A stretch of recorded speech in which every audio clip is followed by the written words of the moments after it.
Selamat datang di X Undercover. Channel ini merupakan perbincangan antara Dr. Jaya dan Pak Franky yang bertujuan untuk edukasi serta menceritakan pengalaman Dr. Jaya sebagai ahli forensik dan patologi. Sekedar informasi terkait jadwal tayang X Undercover yang akan tayang setiap hari Senin, Rabu, dan Jumat.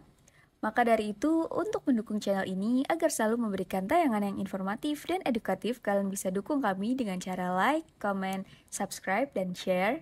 Dan selamat menonton!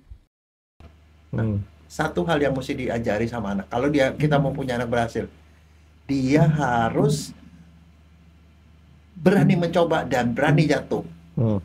Itu yang saya pelajari waktu saya di Jepang. Kok di Jepang tidak ada tuh anak-anak yang kayak gitu? Dia bilang, maksudnya anak-anak nih pergi nih naik halilintar, jangan naik itu nanti jatuh, naik kuda jangan nanti dia jatuh, nanti patah kaki. Lompat jatuhnya belum tentu aja udah ditakut-takutin, anak itu nggak berani nyoba. Padahal orang sukses itu adalah orang yang berani nyoba. Kalau saya sama istri saya terus terang bertentangan. Seperti kayak gitu banyak kan orang tua ditaruh ini itu atau bahkan ininya rajangnya di DPPT. Itu tidak mengajarkan anak tuh soal itu skill. Dia lompat. Kalau saya bilang, kamu lompat tapi hati-hati jangan sampai jatuh. Udah gitu. Dia lompat. Kalau dia jatuh, nah jatuh sakit kan? Ya belajar supaya kamu nggak. Jadi gagal itu boleh. Dok, ini kan masalah sekarang nih dok, kita sebentar lagi mau ada bulan puasa. Ya. Bulan puasa itu akan ada libur kalau nggak salah ya. Ya, libur. Panjang? Enggak, akhirnya yang saya lihat di pengumumannya mah nggak jadi panjang sebulan. Enggak sebulan, 2 minggu Seminggu di awal. Nah, di belakang 2 minggu. Oh panjang, udah resmi dok ya? Enggak, itu udah pasti begitu. Karena kalau dibikin 1 minggu pasti orang belum balik mudik, Frank. Belum sampai Jakarta. Nah sebenarnya kalau kita bicara pendidikan kayak gitu dok ya, bukan artinya kita mau sama pemerintah kita mau against ya, tapi maksud saya enakan orang tuh belajar tuh continue atau kepotong-kepotong? Enggak, kalau dokter nih. Belajar itu sebenarnya kalau menurut saya itu belajar itu adalah setiap saat, Frankie. Nggak ada kepotong-kepotong. Soalnya masalahnya adalah ada saatnya dia belajarnya di sekolah, ada saatnya belajar di rumah. Tapi jangan lupa, yang paling membekas buat anak-anak itu ada belajar di rumah, Frankie. Pendidikan basic anak-anak itu adalah balita. Tapi kemarin di rumah, bukan di sekolah. Tapi ada yang konyolnya kemarin, dok. Kemarin saya ke Kupang, ketemu Pak Olan. Pak Olan pejabat di Kupang sana tuh, ya ngobrol-ngobrol saya baru ketemu. Ternyata satu alma mater di sekolah SD Asisi atau SMP Asisi. Jadi saya cek namanya sama, kepala sekolahnya itu. Dan konyolnya lagi, ngobrol nyambungnya jadi lebih gampang. Udah temen yang lain pada cuma belengong aja gitu. Itu ternyata tempat satu belajar itu bikin kita jadi mirip-mirip aja gayanya dok ya. Karena gini, orang itu biasanya kalau nyari temen yang ada kesamaannya, Frank. Kesamaan itu bisa macam-macam, kesamaan sekolah, ada yang samaan barangkali kesamaan kota, kesamaan daerah. Jadi kadang-kadang bisa contoh. Kalau saya dulu ya waktu saya sekolah di Jepang, yang paling bahagia apa, Frank? Pada waktu pergi kemana-mana di jalan segala macam, ketemu orang yang ngomong bahasa Indonesia. Dengar orang ngomong bahasa Indonesia aja tuh rasanya tuh happy banget. Kenapa? Capek, Franky. Ngomong pakai bahasa Inggris.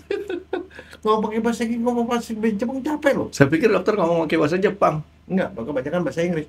Tapi capek, Franky, karena itu bukan bahasa kita. Jadi begitu dengar suara Indonesia, wah, kamu orang Indonesia ya, langsung tiba-tiba akrab dengan sendirinya gitu loh, Franky. Nah, sama juga satu sekolah, satu daerah, kalau di Indonesia satu daerah. Oh, dari mana? Saya dari Brebes. Oh, saya juga Brebes. Brebesnya di mana gitu? Nah, itu nyambung lagi. Brebesnya mana? Tegalnya mana? Wah. Jadi memang belajar itu emang nggak mengenal istilahnya tempat dan waktu sebenarnya dok ya. Tapi kalau basic namanya basic akhlak, itu yang basicnya tuh di rumah, Franky. 5 tahun pertama. 5 tahun pertama. Nah, maksudnya dokter balita. Iya. Karena disitulah basicnya dia itu yang membentuk dia punya kepribadian, Franky. Kepribadian. Karena gini, sekarang saya mau nanya, orang yang sukses itu orang yang IQ-nya tinggi apa IQ-nya rendah? IQ. Menurut kamu apa? Kan kamu udah ngalamin ini, udah banyak temen kan, SD, SMA sampai kuliah. Kira-kira yang sukses itu orang yang IQ-nya tinggi apa enggak? saya dok ya, kalau saya nggak ngelihat dari IQ dok, saya ngelihat dari kemampuan dia beradaptasi. Karena gini dok, semut dari zaman dulu sampai sekarang tetap masih ada semut. Sementara mamut punah, dinosaurus punah, karena mereka nggak bisa beradaptasi terhadap kemajuan perkembangan alam. Nah jadi orang yang nanti sukses nih dok, nggak perlu pinter, kurang dok kalau pinter dok, yang perlu pinter-pinter. Itu yang kata orang ini IQ itu nggak menjamin di orang itu sukses, Franky. Karena begini, ada sekali waktu nih ada orang nih ya di penerimaan pegawai nih, terus ada satu orang ngelamar kan jadi pegawai, ditanya di tes nih sama itu, ini apa segala macam pertanyaan apa semua bisa dijawab, Franky. Terus itu ditanya sih sama yang pemiliknya, orang dengan sepinter ini kira-kira kamu ngaji berapa? Dia sebut angkanya rendah banget, Franky. Kaget kan sama yang satunya, kok rendah banget, anak ini pintar banget kok. Dia bilang, yang gue dengerin dari tadi dia ngomong itu sesuatu yang sebenarnya gue bisa cari di buku. Cuman hafal. Sedangkan untuk perusahaan ini gue nggak perlu orang yang hafal, tapi orang yang bisa menyelesaikan masalah. Punya inovasi dok. Kalau kayak begini buku ensiklopedia juga lebih sama aja sama dia katanya. Kan kalau ditanya harganya berapa, seharga ensiklopedia dia bilang. Sekarang nggak pakai ensiklopedia macam-macam dok. Punya smartphone cukup dok. Nggak, artinya sebenarnya yang namanya hafal data-data itu kan gini, ada banyak orang, wah anak saya pintar napa, udah bisa baca, udah bisa mungkin hafal semua ibu kota negara. Terus sowot gitu loh, di buku juga ada, di Google juga ada. Itu nggak pintar gitu. Nah sekarang itu basicnya itu dari rumah. Nah sekarang bagaimana, ini ada dua sebenarnya. Ada dua hal yang bisa membuat orang sukses. Satu adalah soal IQ intrapersonal, pribadinya dia. Kamu misalnya kita mau terima orang, ada orang begini dia pinter banget, tapi yang ini tuh orangnya tuh care sama orang lain, kita akan milih yang ini. Orang dia jujur, nah itu intrapersonal itu sesuatu yang ada di dirinya. Jujur, dedikasi, percaya diri, segala itu intrapersonal. Yang kedua yang kamu sebut tadi tuh adaptasi, itu interpersonal. Bagaimana dia hubungannya dengan orang lain. Nah sebenarnya kalau di dalam yang namanya kita bilang IQ, IQ itu soal menilai kan kita punya ini. Tapi kamu bilang dia itu bisa beradaptasi, bisa bergaul, bisa bekerja sama, itu EQ, interpersonal. Nah dua-dua itu diajari di rumah. Nah kenapa saya mau ngomong gini Frank? Saya punya pengalaman, lihat orang gini, dia punya cucu nih, nenek, punya cucu 2, perempuan, sama orang tuanya, anak kecil nih, masih kecil-kecil nih, masih SD nih, kelas 1, kelas 2 gitu. Sama mamanya diajarin nyapu, diajarin cuci piring. Terus neneknya marah. Mamanya itu memperbudak cucu saya. Cucu saya itu tuan putri, nggak boleh disuruh kerjaan pembantu. Terus gitu saya mikir, ya nggak tahu ya, mungkin saya salah didik kali waktu kecil dulu. Saya waktu kecil dulu, papa saya tinggal di satu rumah kecil, rumahnya isinya papa saya sama mama saya, dan ada 10 anak. Kebayang nggak, Franky? Dengan kondisi seperti itu, dengan income yang sangat rendah, kita bisa hidup di situ. Dan saya melihat bahwa sebenarnya di situ ada banyak hal itu yang diajarkan. Diajarkan yang soal interpersonal, dan itu yang membuat anak-anaknya itu kemudian jadi sukses. Kenapa? Misalnya contoh intrapersonal. Yang pertama diajarin jujur. Modal tuh dok. Modal jujur. Sekarang jujur, bagaimana caranya kita jujur? Ada satu hal kalau kita mau ngajarin seorang anak, itu adalah dengan contoh, bukan dengan ngomong. Kita misalnya ngomong sama anak nih dari kecil, misalnya contoh, dia numpain gelas susu, berantakan. Terus begitu dia gitu, kita tahu begitu, kita bilang, siapa yang numpain nih? Kita sih tahu dia yang numpain. Terus langsung dia bilang, ada yang numpain. kalau kita jadi orang tua apa yang kamu lakukan? Kalau kamu bisa seperti ini, dia bilang ada yang Kita tahu tuh dia yang numpain. tahu kan kita mau ngecek. Dia masih anak-anak kecil kan? Apa yang kamu lakukan? Saya panggil sini, kamu. Tadi kan papi lihat kamu yang numpain. Jangan bilang gitu deh. Udah mending kamu beresin, udah bersihin gitu kan. Nah, gitu paling Dok. Saya ngomongin. Itu kalau dikasih nilai itu ya, itu nilainya tuh baru cuma 5, Frankie. Sebenarnya yang mesti dilakukan pada kasus itu, kalau saya sih bilang, yang paling penting di dunia itu adalah jujur. Papa tahu yang numpain kamu. Sekarang kamu nggak boleh. Sekarang itu adalah kesempatan kita untuk ngajari dia. Tidak boleh mencari kambing hitam. Kambing hitam kan ada yang tidak salah. Tapi kamu harus bertanggung jawab. Ini yang numpain kamu kan? Ya, Papa nggak marah kalau kamu jujur. Papa nggak marah. Tapi Papa menanya, kenapa itu bisa tumpah? Oh, karena saya tadi kesini saya nggak lihat-lihat. Nah, jadi lain-kali kalau gitu gimana? Kalau lihat gitu, saya mesti lihat-lihat kanan kiri, jangan sampai saya numpain itu. Akan terulang lagi nggak? Enggak. Nah, di situ kita ngajari dia tuh 2 hal. Itu masalah soal kejujuran dia. Dia harus jujur. Bahwa kalau jujur kita nggak marahin. Tapi yang sering kejadian adalah kita nggak ngajarin jujur lagi. Tapi tadi zaman saya yang jawab kayak saya kira-kira banyak nggak Dok? Banyak. Kalau banyak mah lulus Dok. Nggak apa-apa dah Dok. Kan kita kan pakai kurva normal lagi Dok. Enggak, tapi maksudnya sebenarnya disitulah kesempatan untuk ngajarin dia jujur. Kalau kamu salah, Papa nggak malah kamu salah. Tapi yang penting kamu salah, kamu tahu sebabnya dan kamu bisa memperbaiki. Dan satu, yang kedua, ada pelajaran kedua. Kalau kamu salah, kamu jangan nyalain orang lain. Coba ya nggak gitu, Frankie? Yang itu tuh akan masuk di kepalanya. Daripada itu, contoh lagi deh. Jadi mengajarkan dia dengan contoh, rokok. Ya. Anak-anak kamu udah pada rokok. Papanya bilang, jangan rokok. Nggak bakal didengar sama anak. Percaya sama saya. Nggak bakal didengar. Tapi tunjukkanlah sama bapaknya. Kamu lihat, rokok enak nggak? Nggak enak. Kadang-kadang boleh dikasih dia suruhnya ngerokok.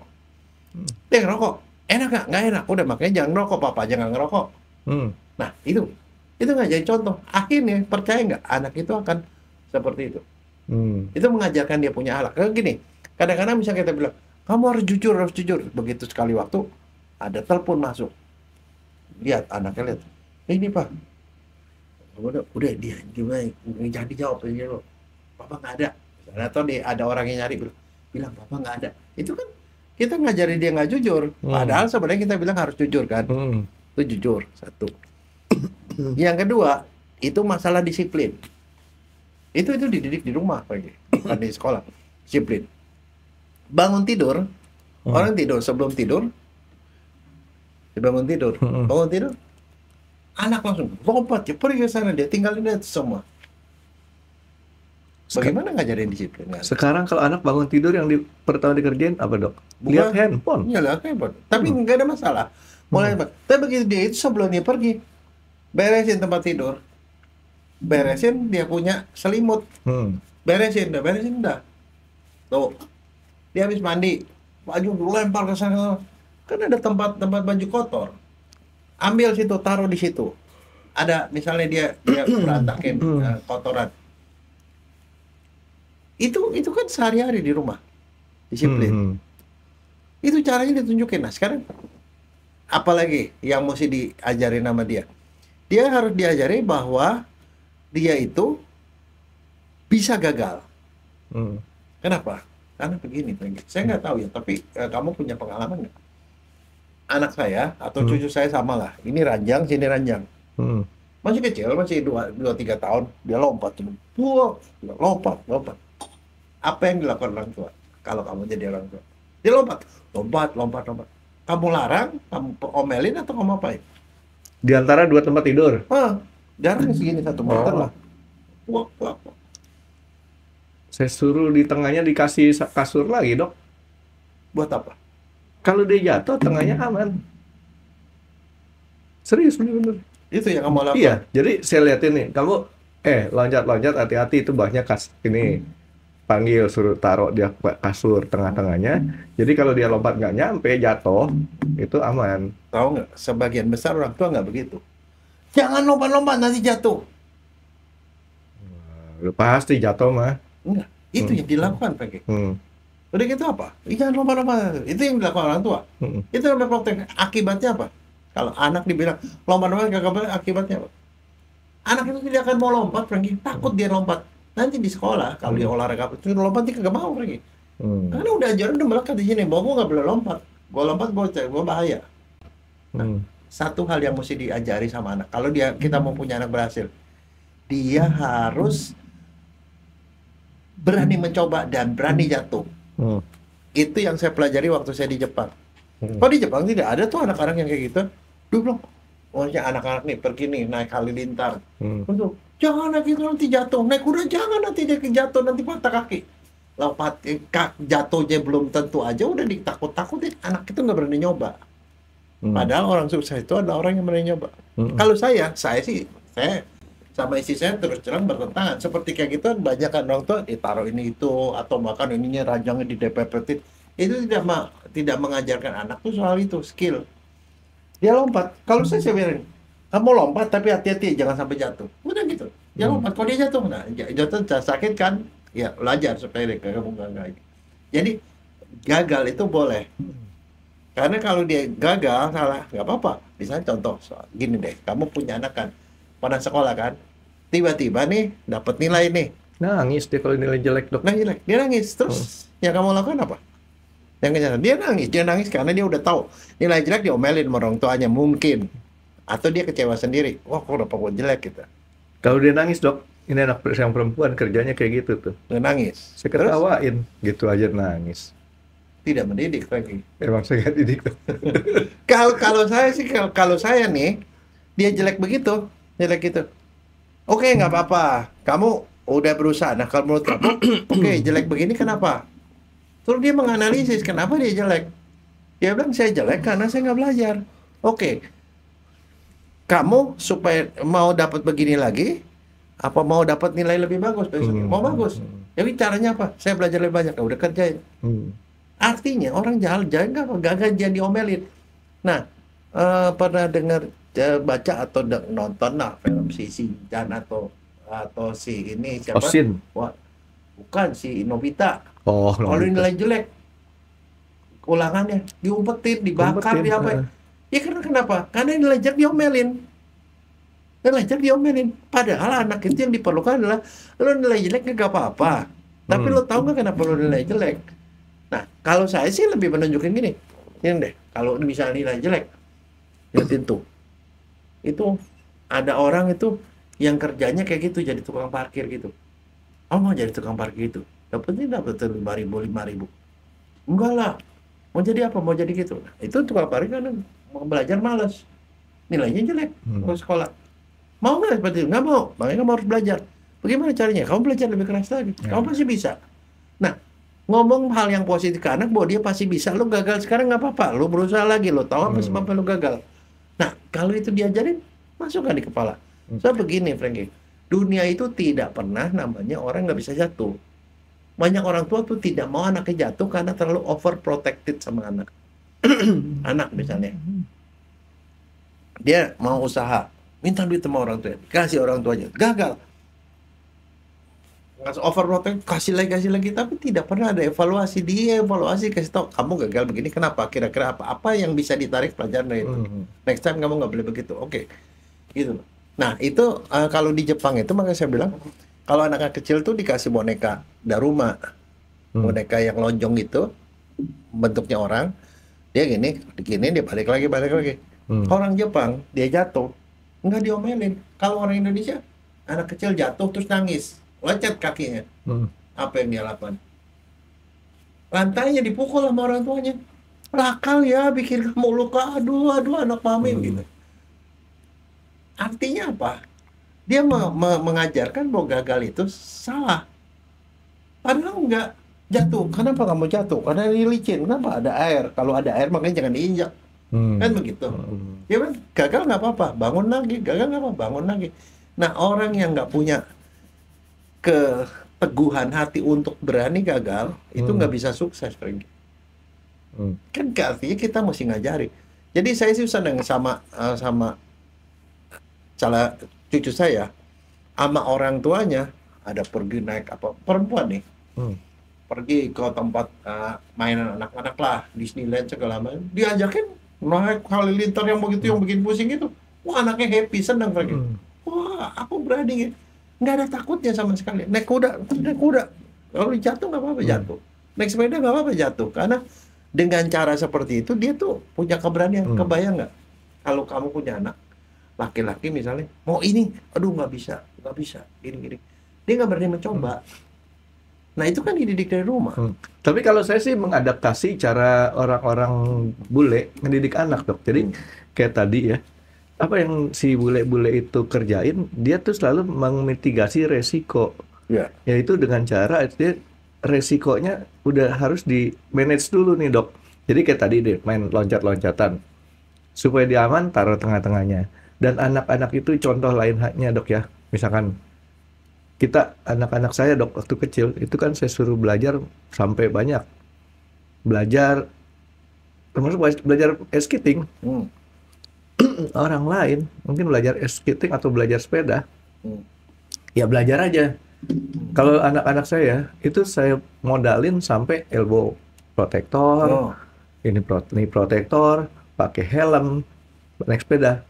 Karena itu yang saya liatin cara bule belajar. Kalau dia ngajarin anak, dia harus gunakan alat-alat yang benar supaya dia kalau terjadi sesuatu udah diperhitungkan resikonya. Nah, gitu. Tapi masalahnya kenapa saya perlu ngomong gini? Saya sering kali liatin orang punya anak laki-laki atau cucu laki-laki yang baru gini, jangan gitu nanti kamu jatuh, jangan gini. Akhirnya orang itu akhirnya ujungnya gedenya tuh orang jadi nggak punya rasa percaya diri, nggak pede dia, nggak berani mencoba apapun. Ini kamu, gua nggak bisa. Karena kamu misalnya mau nerima pegawai, kamu nanti saya kasih ini jabatan, aduh saya nggak bisa pak.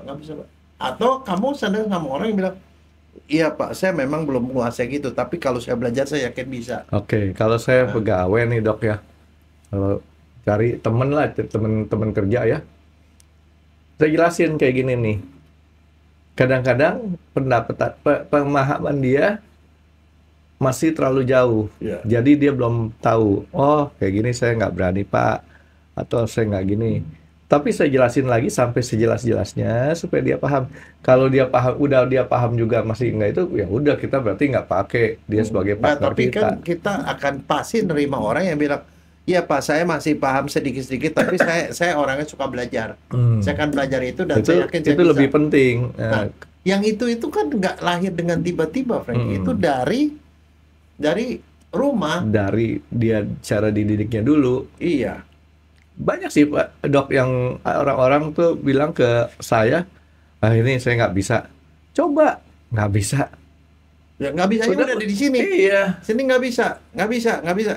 Aduh, kalau dia mau nggak bisa, ya udah kita nggak paksain. Lain dengan orang yang bilang saya coba dulu. Kalau coba dulu artinya ya masalah bisa nggak bisa tuh urusan nanti bisa kita lihat deh tuh. Ya kan kalau kita mau punya partner kerja seperti itu, ketemu orang yang bisa capek kitanya, Dok. Iya. Dia bilang udah nggak bisa kan, entah kalau kita paksain, kan Pak udah saya bilang saya nggak bisa. Celaka kita kerja sendiri, gitu.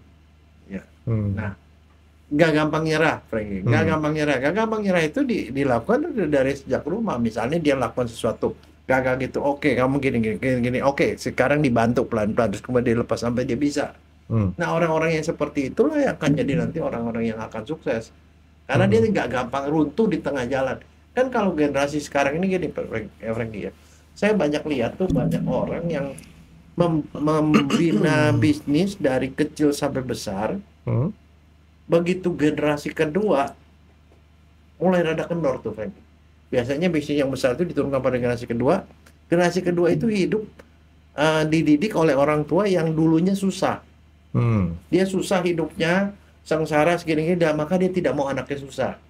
Dia kasih tuh kenyamanan ke anak-anak itu. Maka anak-anak itu ketangguhannya itu berkurang, Franky. Iya. Nah pada saat kemudian orang-orang tua seperti itulah yang tidak mau anaknya sengsara, ya artinya tidak mau mengepus orang anaknya itu. Generasi kedua biasanya bisnisnya hancur. Karena yang ini akan lebih lemah lagi. Maka sebenarnya bagaimana supaya bisa menjamin itu, kita harus mendidik anak dari sejak. Makanya kembali ya ke anak. saya tertarik dengan satu penelitian di luar negeri terhadap anak-anak. Ini penelitian besar ya, 10.000 anak diperiksa. Ternyata anak-anak yang sukses itu adalah anak-anak yang di rumahnya dikasih tugas sama sama orang tuanya untuk melakukan pekerjaan rumah, nyapu, kasih tanggung jawab, ngepel, beresin tempat tidur, cuci piring, taruh piring makan ke tempat wastafel dan segala macam. Anak-anak yang seperti itu adalah anak-anak yang bertanggung jawab dan itu yang lebih sukses di dalam hidup, di dalam sekolah. Kira-kira kenapa begitu? Ya, dia mulai dari hal kecil dulu, Dok. Hal kecil dia bisa, berarti hal besar juga dia harus bisa. Oke. Nah, sekarang gini, itu sebabnya. Sebenarnya pendidikan itu sebagian besar dari ibu. Nah, sekali waktu gini nih, ada cerita nih ya, Frankie ya. Ada ibu, cerewet banget sama anaknya. Ada gini, ada kotoran. Itu kotoran tuh, masukin tempat sampah katanya. Ada gini, ada pot jatuh. Berdiriin pot gitu. Sampai anaknya kesel banget sama orang tua. Sampai dia dewasa, Frankie. Dewasa, dia kemudian kuliah, dia kerja. Tapi dia selalu apa ya kebawelan mamanya itu di rumah itu masih terngiang-ngiang di kepalanya. Dia masuk ke bursa kerja, lamar kerja ke perusahaan. Ya kalau banyak sekali yang keterima cuma sedikit, Frankie. Tapi dia kebetulan ke bagian yang paling akhir. Waktu di jalan di lorong, dilihat ada sampah, diambil, dihitungin. Ada orang habis duduk-duduk, bakunya berantakan, dia diberesin gitu. Gitu sampai dia terakhir. Ini yang wawancara kan satu lama sampai sore. Begitu dia masuk situ, apa wawancaranya? Oke, kamu mulai kerja besok. Dia kaget. Pak, Bapak belum nanya saya. Oh enggak, saya lihat CCTV katanya. Dari segala macam pelamar itu yang begitu pinter-pinter begini-begini, saya lihat tuh yang kamu itu yang concern sama lingkungan. Tapi dia ngomongnya gitu, Dok. Ya. Oke, kamu besok betul, cuma sampai situ aja, Dok. Oke, kamu boleh kerja besok, nggak ada tambahannya, Dok. Ya, kamu saya kasih sekian. Enggak. Kalau enggak. Oke, boleh kerja besok kamu jadi OB. Enggak, tapi dia bilang gini, saya itu di perusahaan ini memerlukan orang-orang yang care sama lingkungan, care sama segala macam. Dan saya lihat atau tanpa saya ngelihat ijazah kamu, saya nggak baca izin kamu dengan seperti itu. Kalau kamu jadi saya pekerjakan di sini, saya yakin kamu bisa jadi sukses di sini. Nah, disitulah dia begitu dia pulang, dia terima kasih sama ibunya. Jadi artinya apa? Saya dulu gini ya, di keluarga saya 10 anak. Itu masing-masing punya tugas, Frankie. Yang ini tugasnya nyapu, ini gini. Jadi sejak kecil tuh saya biasa nyapu segala macam. Masak masak habis selesai orang makan di seperti itu, saya ngelapin itu. Ada keluarga saya dari pihak bapak saya yang ngomelin, anak perempuan banyak, masa anak laki-laki ngelapin meja. Tapi saya bersyukur begitu karena pada waktu saya sekolah ke Jepang, semua tuh harus saya kerjain dan saya tidak ada masalah karena itu saya udah sering kerjain. Nah itulah yang maksudnya saya, pendidikan tuh dimulai di rumah. Gak peduli kita punya pembantu atau apa, tapi setiap anak mestinya dikasih tugas melakukan pekerjaan rumah. Karena kenapa? Kalau saya nggak pernah ngerjain seperti itu, bagaimana di Jepang saya bisa pakai baju, Frankie, kalau saya nggak bisa nyetrika? Bagaimana saya bisa cuci baju saya kalau saya nggak pernah cuci baju coba di rumah?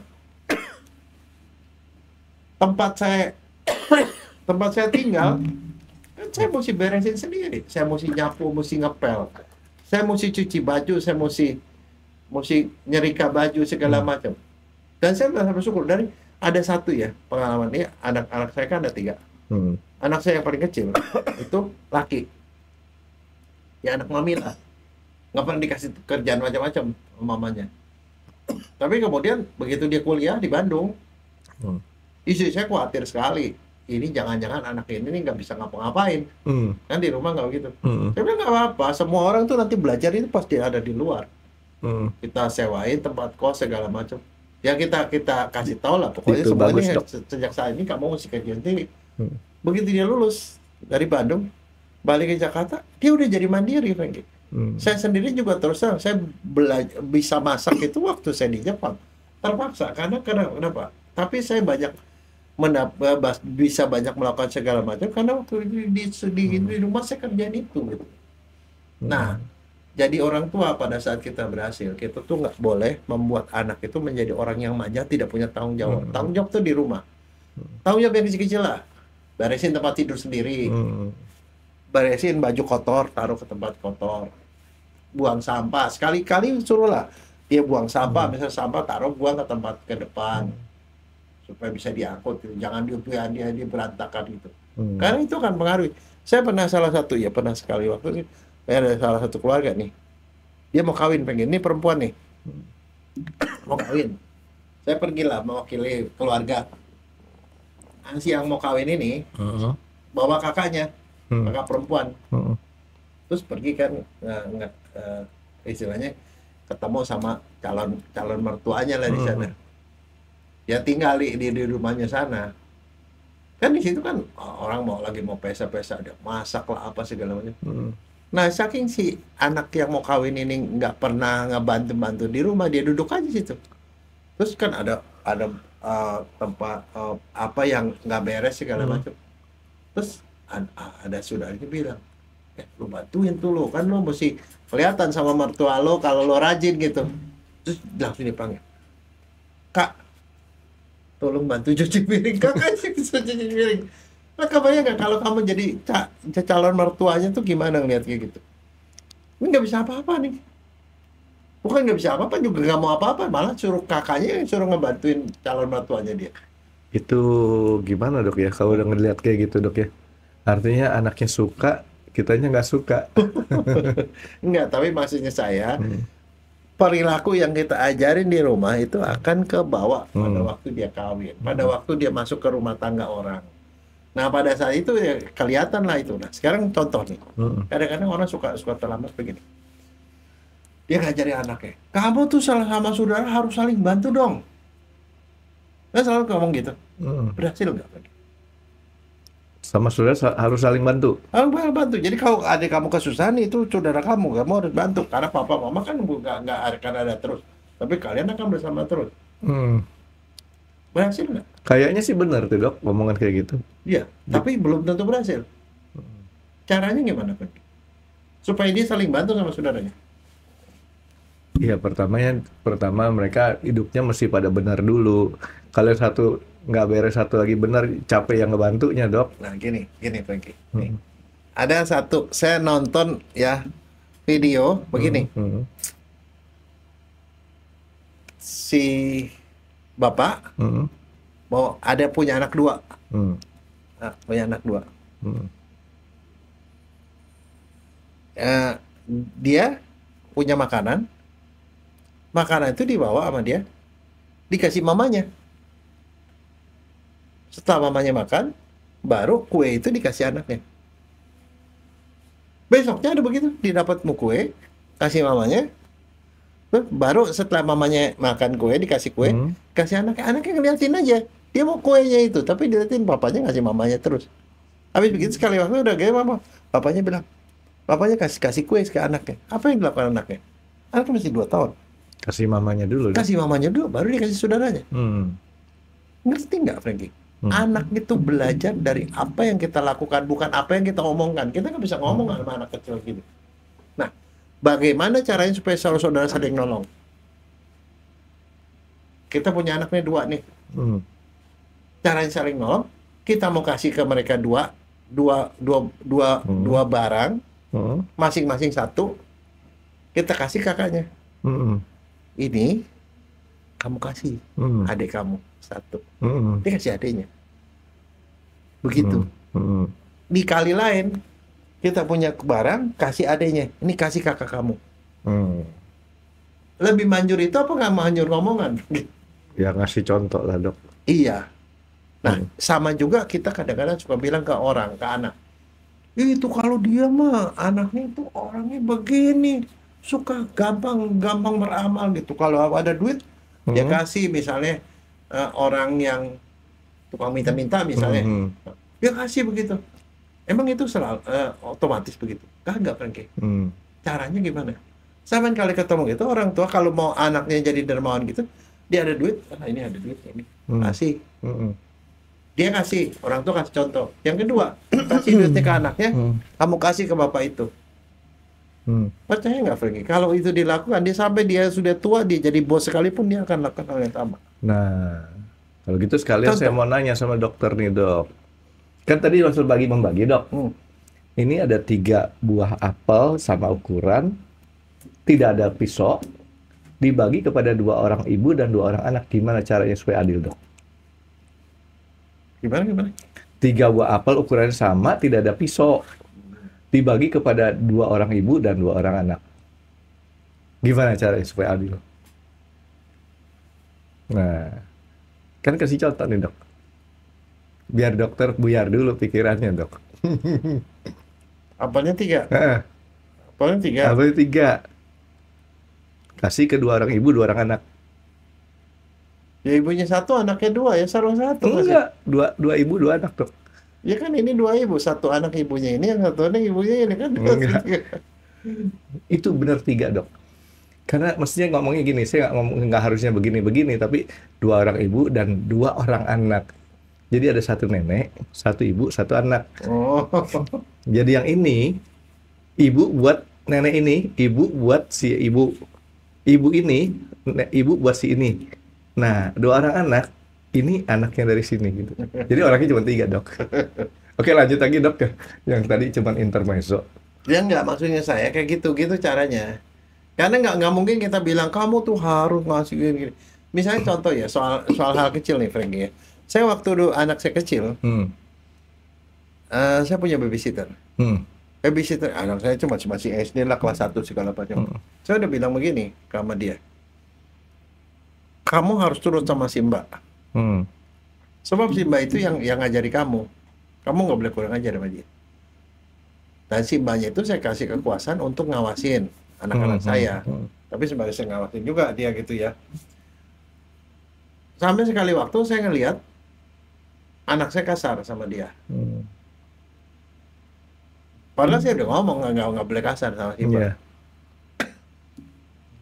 Saya marahin anak saya. Saya kasih nggak boleh kamu kasar sama dia.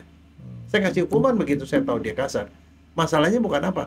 Yang ada di pikiran saya bukan masalahnya saya mau ngasih kekuasaan lebih si mbaknya itu ke anak-anak. Tetapi kalau anak-anak itu belajar di rumah, bagaimana dia bisa kurang ajar sama si mbak, maka dia akan juga kurang ajar pada orang lain yang stratanya lebih rendah di luar sana. Dan itu membahayakan anak itu. Itu. Jadi artinya itu kan harus dilakukan.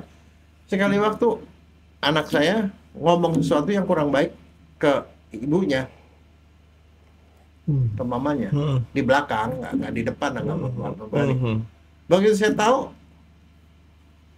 saya pukul anaknya. Saya bilang kamu nggak boleh begitu, karena itu mama itu yang melahirkan kamu.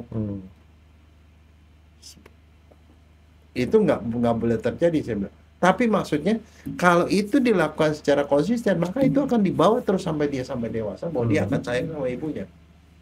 Nah, jadi masalahnya satu lagi, stick and carrot itu harus diberlakukan di rumah. Nggak bisa anak dikasih carrot terus. Kalau dia memangnya salah, bisa dihukum. Tapi dikasih tahu dulu kenapa dia dihukum. Kamu dihukum karena begini, kamu nggak boleh lakukan gini gitu. Kalau dia memang yang melakukan sesuatu yang benar, kita harus puji, jangan terbalik. Dia salah, dia nunjuk orang lain, itu kan ngajar ini. Saya sangat tertarik dengan salah satu sekolah anak saya tuh ya. Anak saya sekolah itu yang ngajar tuh pastor yang jadi kepala sekolahnya. Oh di situ tuh hebat, karena kenapa? Sekali waktu tuh ada jendela sekolah pecah. Yang dicari adalah apa? Kalau misalnya nih kamu kepala sekolah nih, ada satu jendela pecah, apa yang kamu lakukan? Ini anak satu kelas nih, lagi main bola di lapangan. Apa yang kamu lakukan? Cari yang mecahin ya, Dok? Iya, gimana caranya? Yang main tadi siapa kan ketahuan dari teman-teman nih, Dok? Iya, iya. Apa yang kamu lakukan? Ini ada sekelompok anak nih yang semuanya pada diem semua, kaca pecah. Apa yang kamu lakukan sama anak? Kalau yang kayak gitu mah ketahuan deh. Gimana? Kalian satu kelas mau dihukum nggak gitu? Atau yang itu ngaku? Terus kalau yang ngaku, ya adalah satu anak berani ngaku. Saya Pak yang mecahin kaca Pak. Saya yang nendang begitu. Ya udah panggil orang tua kamu sini. Karena kan anak nggak mungkin bayar ganti rugi. Itu yang umumnya terjadi. Maka anaknya itu kalau dia dipanggil orang tuanya, pasti dia akan diomari orang tuanya.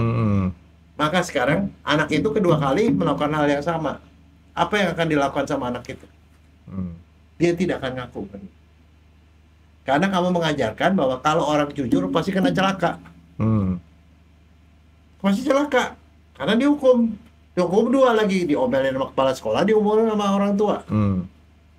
Yang dilakukan di sekolah itu apa? Itu yang menyebabkan saya masukin anak saya ke situ. Ya. Dia panggil. Siapa yang mecahin kaca? Yang mecahin kaca, Bapak kasih hadiah. Aneh, saya Pak. Oke, habis itu dibilang ke teman-temannya. Ini adalah contoh anak yang jujur. Saya mau anak murid saya jujur seperti ini. Saya tidak akan saya hukum karena dia jujur. Tapi sekarang saya mau nanya, kenapa kamu pecahin kaca? Karena saya tendangnya arahnya ke situ. Jadi next time kamu akan pecahin kaca lagi? Enggak. Bagaimana caranya? Saya tidak akan nendang ke arah situ. Saya mainnya sebelah jauh. Oke. Yang jujur dipuji. Tapi kalau yang dilakukan oleh kepala sekolah pada umumnya adalah yang jujur dihukum, orang tuanya menghukum dia lebih jauh. Makanya dia tidak akan jujur. Yang terjadi adalah apa? Bukan saya Pak, dia Pak. Bukan saya. Itu yang terjadi di masyarakat kita. Betul nggak Frank? Diajarkan kalau orang jujur tidak selamat. Kalau yang tidak jujur selamat. Cuman dokter nanti kena ongkosnya, biayanya 2 kali lipat dok. Lo enggak. Tapi gara-gara itu yang lain tuh tahu belajar. Kebayang nggak? Begitu susah mengajarkan hal baik. Kalau yang saya pelajari, kalau kita ngajari hal yang baik, yang diikuti cuma 50% Frankie. Tapi kalau ngajar yang jelek, 200% yang ikut Frankie. Jadi ini masalah kita sekolah membangun akhlak. Di rumah pun membangun akhlak. Makanya percuma kalau kita orang tua bilang kamu harus jujur, tapi pada saat dicari sama tetangga, bapaknya bilang bapak nggak ada. Ya. Nah itu namanya mengajarkan anak munafik. Negara kita tuh sudah cukup banyak orang yang munafik, Frankie. Dan itu hanya bisa dirubah dengan cara kita mengajar hal yang benar di rumah. Cuman hati-hati dok, kalau murid lainnya tuh sama otaknya sama kayak saya semua, dokter keluar duitnya banyak. Wah, mau cari duit, saya pecahin lagi kaca sebelahnya dok, banyak. Minta duit sama kepala sekolah. Oh enggak gitu. Itu bagaimanapun kalau kita melakukan hal seperti itu mengajarkan sesuatu yang baik pada anak. Orang jujur itu lebih baik daripada tidak jujur.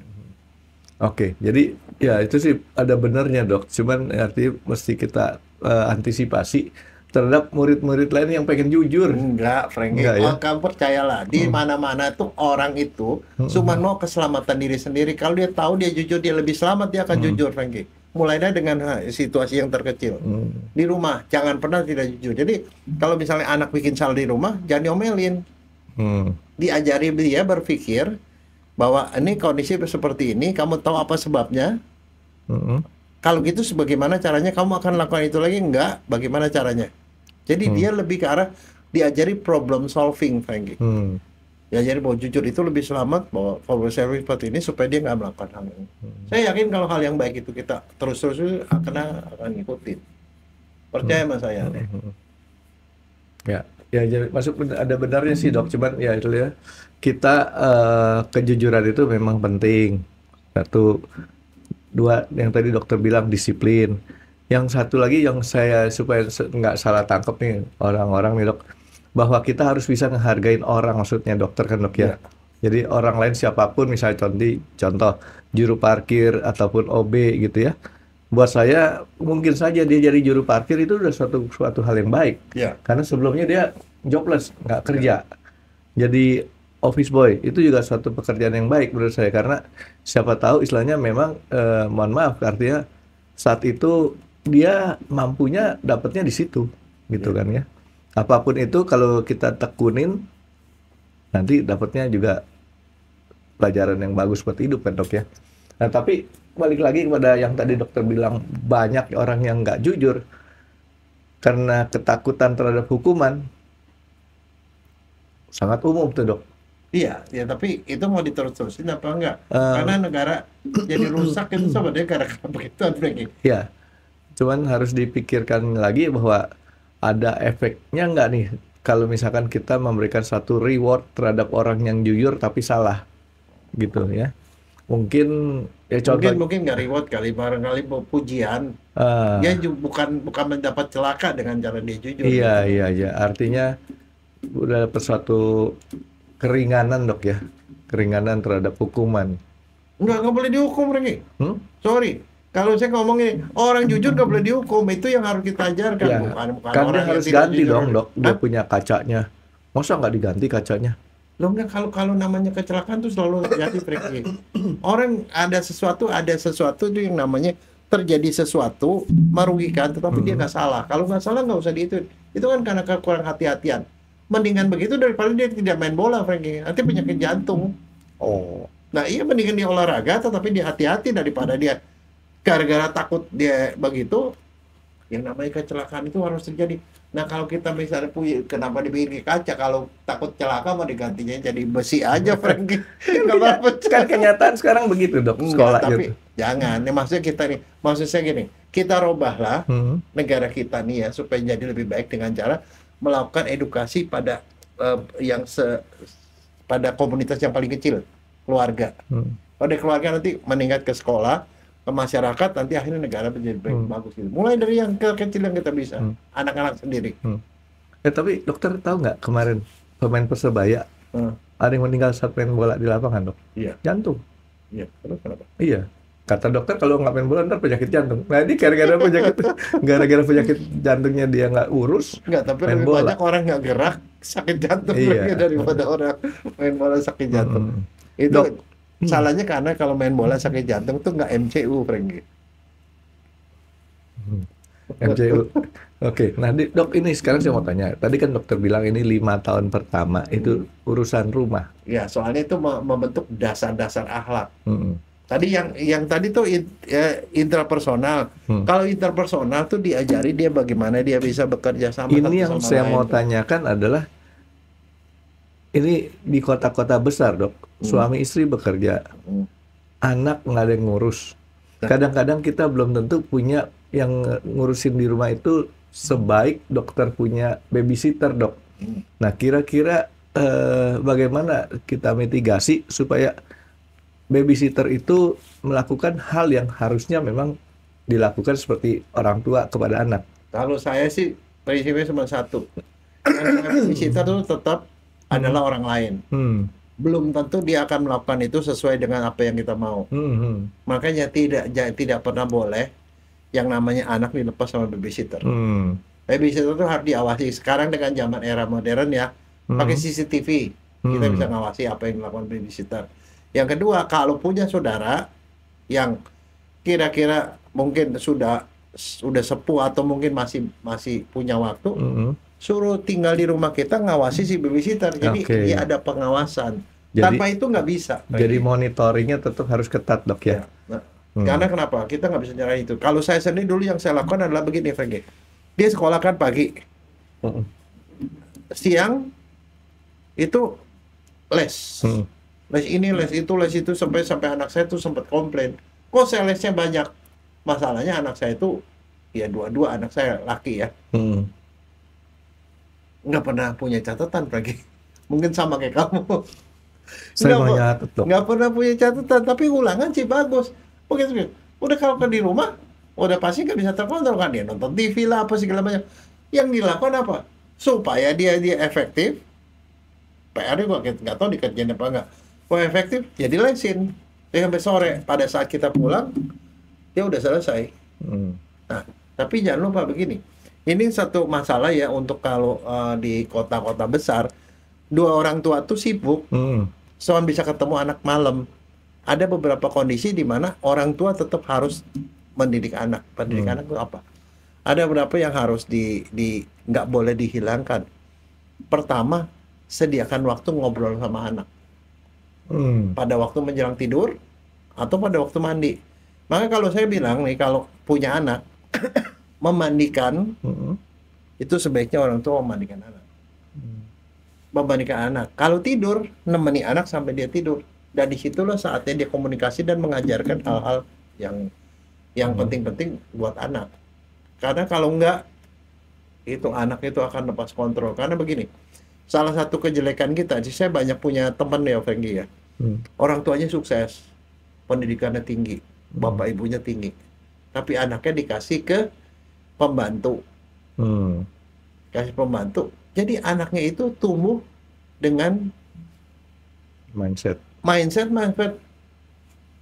pembantu.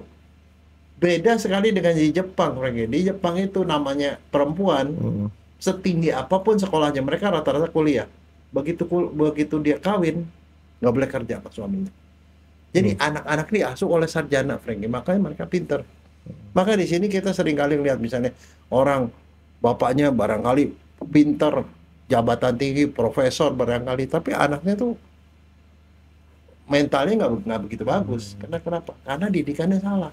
Nah, didikan itu setelah di keluarga, yang kedua itu adalah sekolah. Maka berilah sekolah yang baik. Berikan les yang baik. Supaya apa? Anak itu positif diisinya. Dengan hal-hal positif. Menurut saya itu. Karena gini, orang itu tidak mungkin berubah nasibnya kecuali dia mengubah lingkungannya. Lingkungannya itu harus dikasih lebih baik. Yang caranya apa? Di sekolah yang baik. Ya, jadi kalau ini believe it or not, Dok, ya. Ini pengaruh, Dok, katanya, Dok. Ya, tapi kamu kalau ke sekarang ya, kalau coba kamu kilas balik. Yang paling mempengaruhi hidup kamu apa sih? Teman-teman apa? SD, SMP, SMA. SMA apa ya? Oh, jelas dong, Dok. Ada filmnya.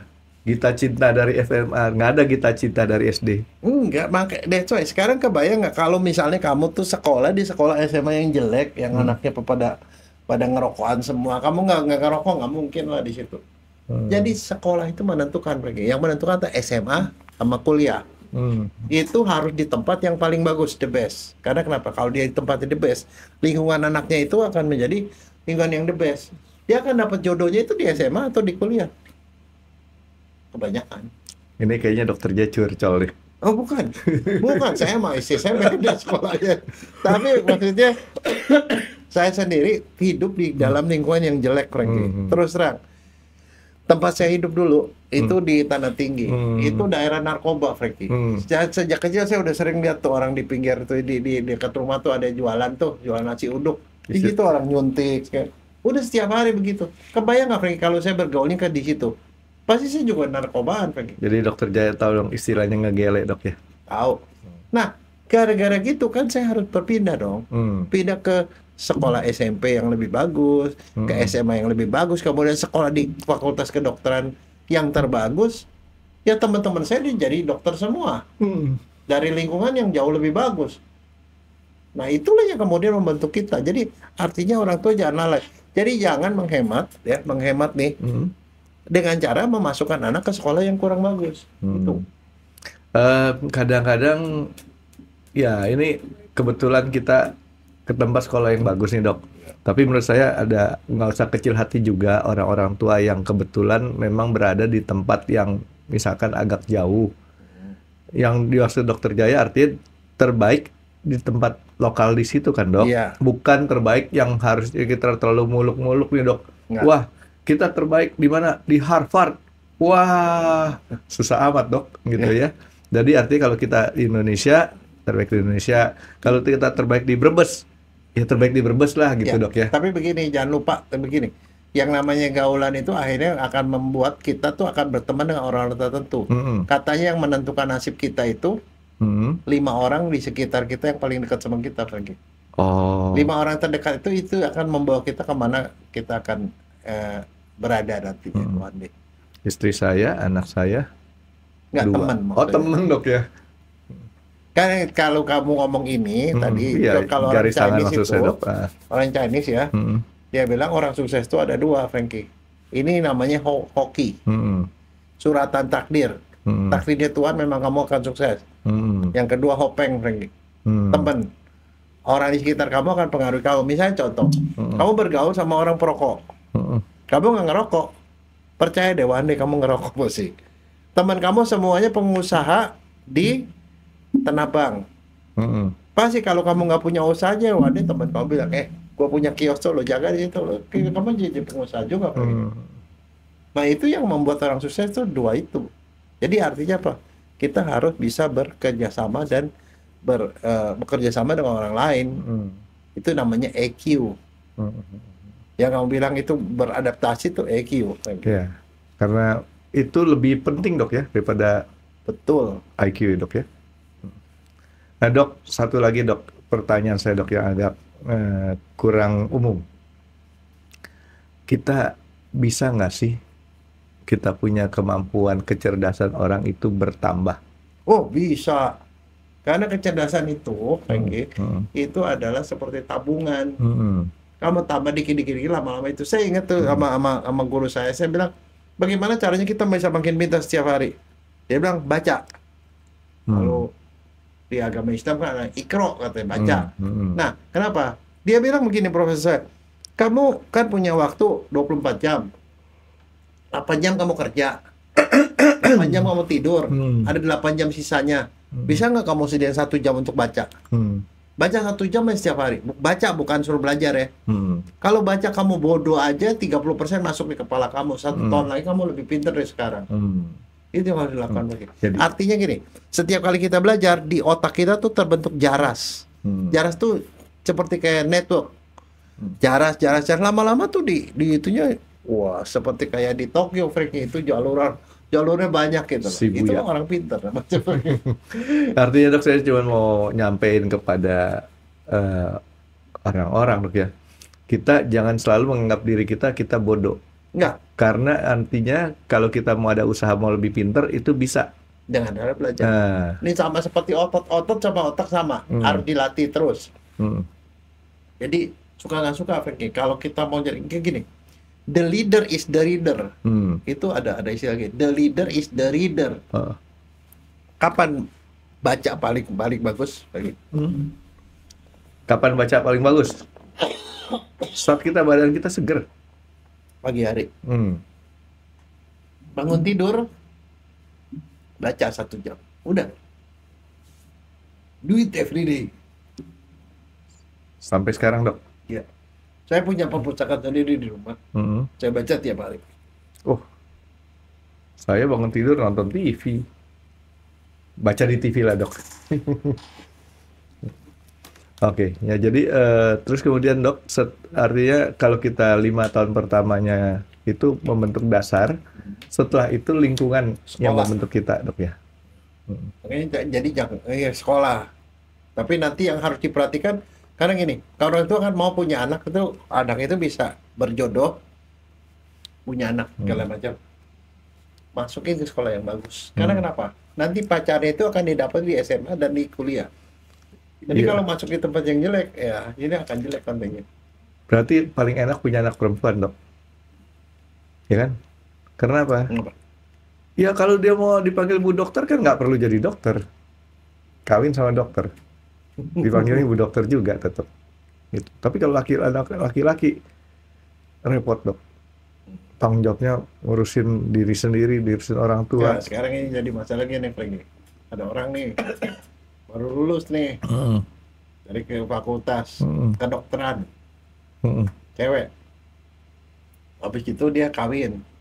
Orang bingung nih, Bu dokter, Bu, mau ditulis nyonya dokter apa dokter nyonya? Dia baru lulus jadi dokter kan, baru kawin juga. Jadi dokter. Ya dokter nyonya. Dokter nyonya, yang di depannya dokternya dia punya gelarnya. Enggak, tapi yang hebat dia nggak ngomong gitu, Franky. Apa? Nyonya dokter. Kenapa? Dapat nyonyanya lebih susah daripada dokternya. Gitu dok ya? Iya. Oke, bagus juga tuh idenya dok, nyonya dokter. Jadi. Tapi kalau dia kemudian kawin sama dokter, nyonya, dokter nyonya. Nyonya dokternya. Oke dok, jadi ini kalau anak-anak dok ya, artinya kita harus ajarin akhlak yang benar. Ya dengan contoh. Dengan contoh. Bukan sekedar kita, ya, dan hukuman harus hati-hati karena sifatnya bisa saja membuat anak itu tidak sesuai dengan harapan kalau dengan hukuman. Dan satu yang sebenarnya yang paling harus diingatin bahwa yang namanya anak itu harus diajarkan supaya dia disiplin dan tough. Berani gagal, berani mencoba memperbaiki diri dari saat ke saat itu. Oke. Ada yang lain dok? Soalnya nih tahu-tahu ada yang naga di perut. udah nanya-nanya dok. Baik dokter Jaya, makasih dok. Terima kasih sudah menonton X Undercover. Jangan lupa like, comment, dan subscribe. Dan ditunggu ya video-video kami selanjutnya. Nah, buat kalian, jika ada pertanyaan untuk Dokter Jaya, boleh banget komen di bawah. See you guys!